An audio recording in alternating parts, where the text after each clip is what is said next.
Hello everyone, I'm the Shades and welcome again to Shades' Soapbox. So time to expose myself a bit here. In a non-perverted way, you creeps. See, I have what I like to call my Phillip moments. As many of you know, my favorite Toku series to this day is Kamen Rider Double. And one of the two mains, Raito Phillip Sonozaki, has a bit of a quirk to him in the early part of the series. When something catches his interest, he obsesses over it, wanting to learn as much as he can about it. Then, once he feels he's learned all he can, he moves on. I started to realize a few years ago that I tend to do the same thing myself, though not to the same extremes he does. When I become interested in something, I tend to get in as far as I can until I feel I've seen enough, or until the next thing interests me. Unlike Phillip, I don't always completely abandon it, but I certainly don't hold the same level of excitement over it that I did when I first got interested in the first place. Why do I bring all this up? Well, I wanted to share my most recent Phillip moment. And it's not too surprising given my background, but it's not something most guys like me would openly admit to being a fan of. See, I've recently found several channels that are classified as manga channels on YouTube. 90% of them are either slice of life or full-on rom-com mangas. These aren't pirated mangas or being posted or anything like that. No. These are 100% original mangas, narrated and voiced in English, and posted on official channels. Most of these channels have Japanese origins, but it seems the creators wanted to reach a Western audience, so began having them re-edited and dubbed for that specific reason. Some of you might have come across these storyline animation channels where a main character talks about some crazy moment in their lives, and while I had taken some interest in those for a little bit, I quickly lost said interest. The animation was often half-assed at best, the only voice acting came from the narrator, and for the most part, the story never actually reached a conclusion, which often left me frustrated. These manga dubs, by comparison,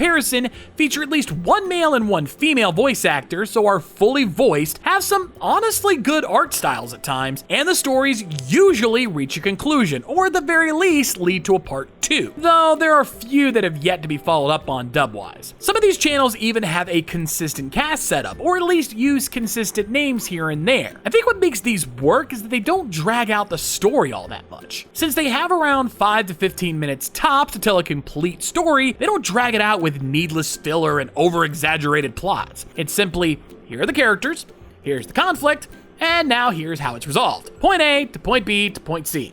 Done. For someone like me who needs a quick serotonin shot here and there, having a complete story told so quickly really keeps me going throughout the day. And some of these stories can be really intense, from childhood abuse and neglect, to having their heart broken and recovered, to finding one's purpose in life, even dealing with loss in so many different ways. There are some really deep stories here and can really tug at the heartstrings when they really want to. Now, not all channels are equal in the manga dubbing department. I'm gonna list the ones I actually have subscribed to, but outside of these, don't expect all that much. It's clear that finding voice actors, and more importantly translators, for these kind of things isn't exactly easy or cheap. So expect a little jank, even with the ones I recommend. But others are plagued with bad translations, bad voice acting, or both at once sometimes. But there are a few voice actors I've learned the names of that often turn into good performance, so I'm happy to name them and give them a little love, with the hopes that they can get even better work in the future. For example, Trina Duhart does a great job with a collection of voices, able to go from Girl Next Door,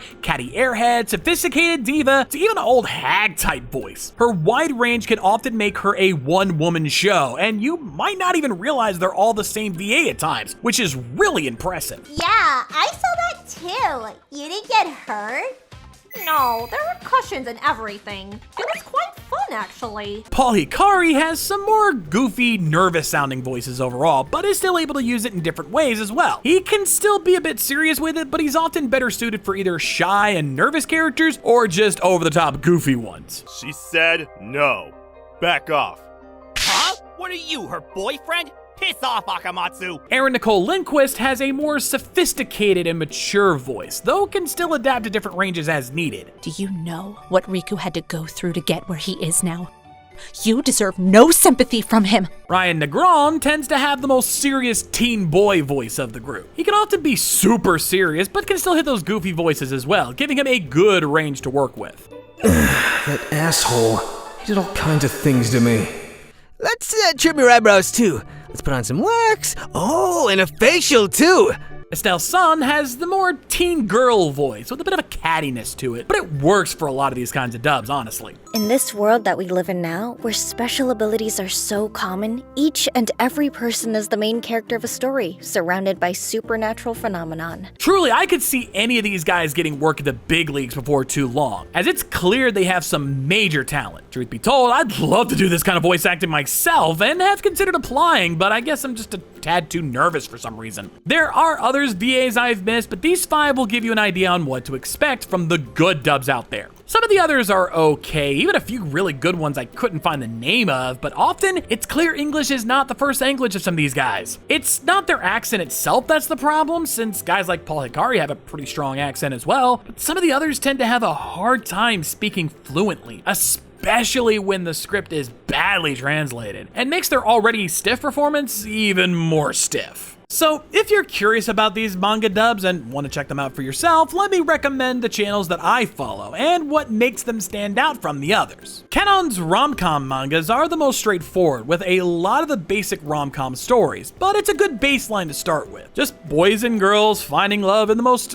interesting of ways. Manga Room is a little more open-ended. Some of its earliest dubs aren't that great, but they quickly gained a solid voice cast, and their stories are a little more varied, with some intense moments in some of them. Same kind of goes for Sekai no Fushigi. They tend to have morals and codas for each episode, with a narrator summarizing that moral/coda at the end of each video. Attack on Mika is the most detailed of the bunch in my opinion, though some of the character designs are intentionally ridiculous. There are also some recurring characters here and there, like the titular Mika, Rurina, Ichi, and the goofy as shit Mr. Awesome. Mani Mani People has an overall narrative involving the weird experiments of one Mr. Moboshi and the crazy as hell experiences they counter in their world. This one is for those who may not be as hard into the whole romance thing, honestly. Ability number X is the same. It's about a world where everyone is born with special abilities and the kind of lives they lead. Think Hiroaka if it was a little less fantastical, more realistic. Almost a kind of deconstruction, as many of these stories do not have a happy ending. There's one last one I want to pay special attention to.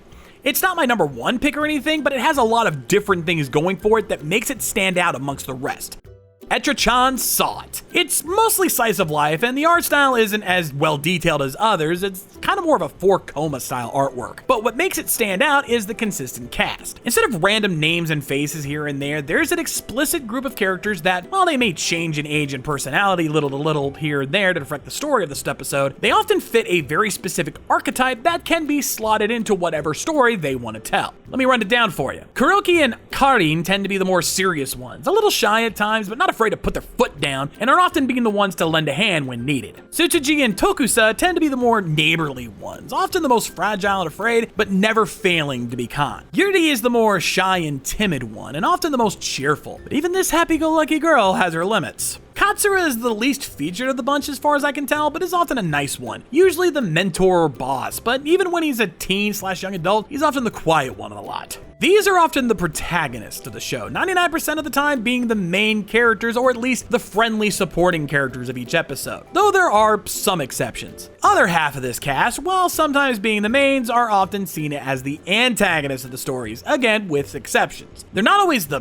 bad guys, but these archetypes tend to fit in for those kind of roles. Akamatsu and Akane are often the bad boy/bad girl. Odds are good if there's a story involving cheating lovers, one or both of these two are involved. Hiragi and Yuzuriha are the sophisticated money grubbers. They're also the ones to likely go yandere when the mood calls for it, especially Hiragi, as he tends to be involved with those kind of things, while Yuzuriha tends to be the gold digger. Tachibana is the tough guy, always picking fights and being a thug, though there are times where his toughness is actually a good thing. Still, if there's an abuse story, he's often the one involved in that. Finally, there's Azami, who's the old hag, even when she's not actually old at all. She's often the penny-pinching Scrooge and obnoxious as hell. If you were to imagine the stereotypical annoying old neighbor or the unbearable mother-in-law, you'd probably end up with something like Azami. Of course, outside the main cast, there's also the titular Etra-Chan herself. She doesn't involve herself in the stories all that much. I mean, even when she does show up, it's often as a background character, never even really a supporting character, much less a main, except for an anniversary episode where she took center stage with some hilarious results. But she does appear at the end of each video, much like we see in Sekai no Fushigi, to deliver the moral/coda of the episode. Also, you knew I couldn't go this long without bringing up my other love, as Etra-Chan is a VTuber. She even has an alt channel where she does gaming streams, Etra-Chan's Room. Honestly, I considered doing a VTuber's guide on her, but any attempts to find clips of her VTuber work simply kept leading me back to the manga dub. She does have a good singing voice, at least.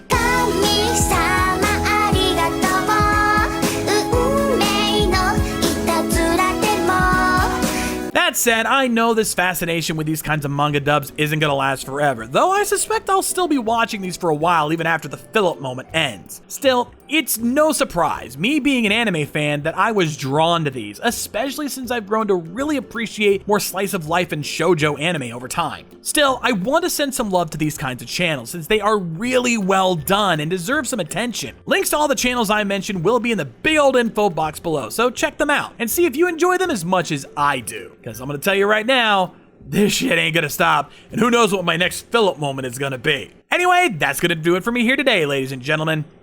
I'm the Shades, and we'll see you next time. Rock on!